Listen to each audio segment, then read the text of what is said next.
Hey, what's up everybody? I wanted to bring you a quick little informative video on a topic that I think a lot of people have been talking about recently in this whole keto carnivore space that we're in, which is cheat days and carb ups. Are they beneficial? Do they set you back? In what way do they set you back? So I'm just gonna give my honest take on that, because for me now, I started keto 3 years ago, and about 7 or 8 months into keto, I switched over to carnivore. And I've been doing carnivore now ever since, but I do my version of carnivore and I'm doing ultimately what works best for me. So what works best for me in the past has always basically been an approach where I follow a meat, eggs, fish sort of carnivore diet.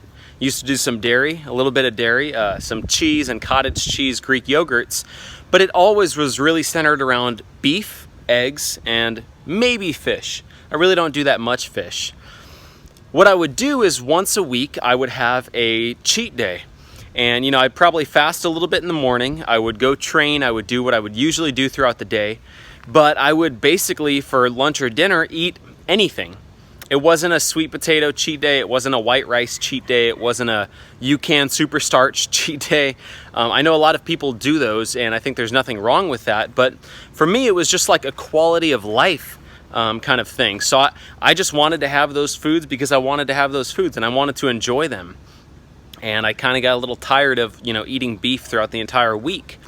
So I personally think that, if you're doing this diet for some body composition reasons, or let's say you're doing it for performance, you can definitely get away with a cheat day.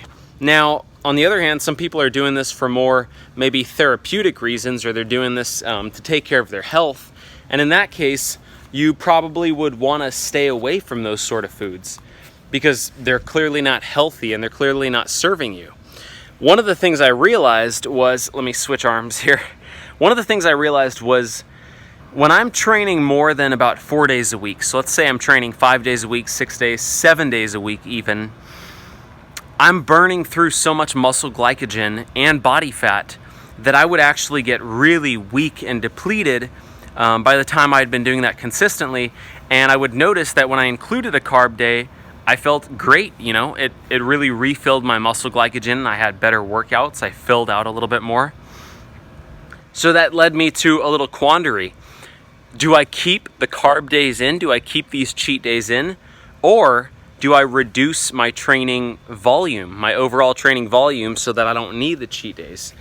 And I kind of had to think about, well, what do I value more? I don't know if y'all can see all the chickens there. This is my family's backyard in Modesto, so we've got like an entire jungle going on back here. We've got chickens, there's usually dogs running around, we've got melons on trees, there's avocados, there's a lot of stuff. But back on track. So, do I cut back on my training or do I include the carbs? And what I really did early on was I said, you know what, I'm just going to include the carbs so I can keep training, I can keep up my daily habit of working out, and I enjoy working out. Like it's always been a really fun hobby of mine, so I didn't want to cut back on that. But, we grow and we evolve, and one of the things that I had to consider was that when I have these cheat days or cheat meals, they set me back in more ways than one. So yes, you get rid of the water weight and the bloat after about a day or two, but productivity-wise, it would kind of drain my productivity in a way because my brain would associate eating pizza or ice cream or whatever cheat day food with being in a suboptimal state. And in that suboptimal state, I know that I'm not running on ketones, I know that I'm fueling my body with some crap. I would often say, well, today I don't really want to push too hard, I'll just take it as a rest day. So I would end up relaxing about 1 or 2 days a week, and that would kind of set me back. Now, when I'm doing full-on carnivore and I'm really committed to it, I know that I'm in a peak state. I know that my brain and my body is being fueled through ketones. I'm fueling it with really nutrient-dense foods. So for me, I felt like, well, I'm at my best, I'm getting quality sleep. I'm getting quality exercise. My body fat's staying low. I'm fueling myself with all the right foods. I know that I'm doing good things for my body, and that would carry over into my work. I wanted to do more good things with my work. So to me, it was a mental switch. So I then asked myself, well, look, why not just cut back on your training? You know, you're not a professional athlete. You can definitely maintain or even improve your body composition if you train just 3 days a week. You just cut out 1 or 2 of those days. So that's kind of the approach that I've settled upon, where I'm sticking to carnivore, you know, all the time. Carbs will creep in, you know, maybe once or twice a month, but it's not a weekly carb day that I'm doing. And what I'm really focused on nowadays is sticking to my diet, training hard and heavy 3 days a week, where I'm really focusing on just building my body up. The whole goal for me, I've gotten about as lean as I would ever want to get. I'm certain I've gotten down to 4% body fat. I did the recent DEXA with Robert Sykes, where I wasn't even really in shape. I wasn't really even sticking to my diet, and I was at 6%. And when I've trained hard in the past, I've been leaner than that. So I'm certain I've been down to about 4%. So I don't want to get any leaner. I'm over the whole Bruce Lee look.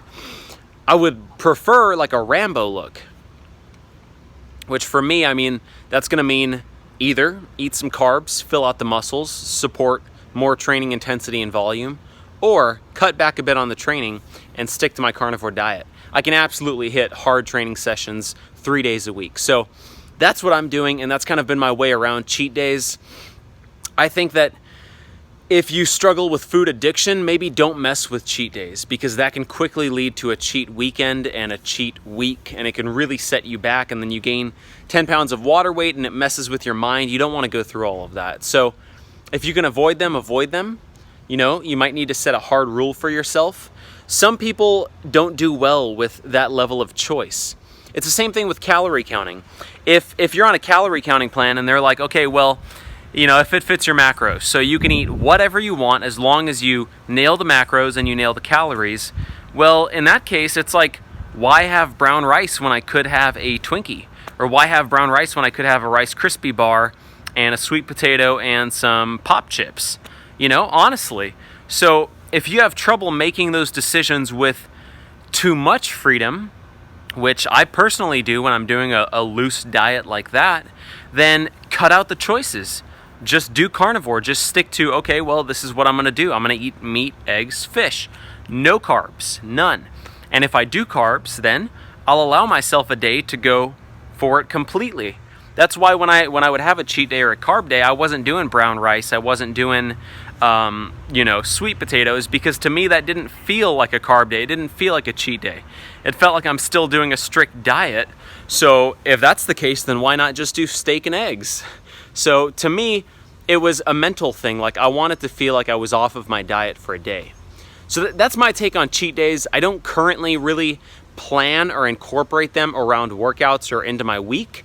They basically, I could put it this way, they sneak up on me about once a month. So let's say I'm going out, social occasion or a dinner with somebody, and I feel like, okay, you've been training really hard, you've been sticking to your diet really hard, maybe I even feel a little flat or depleted, and I think, okay, well, you know what, I'll have the potatoes on the side of that steak, or I'll have, you know, maybe some fruit or something like that. So that's kind of how it occurs now. It's more of a natural thing, and I'm not planning for it. I'm not thinking, okay, it's cheat day, let's go all out, let's plan this thing out, let's go to Popeyes, let's go to Dunkin' Donuts, let's go to Chipotle. And when you remove the cheat days, you also have to be even smarter about your diet, because you need to make sure, you know, can you maintain weight? Can you maintain your training? Are you going to feel good? Are the foods good enough that you can actually stick to it? So those are my thoughts on cheat days, guys.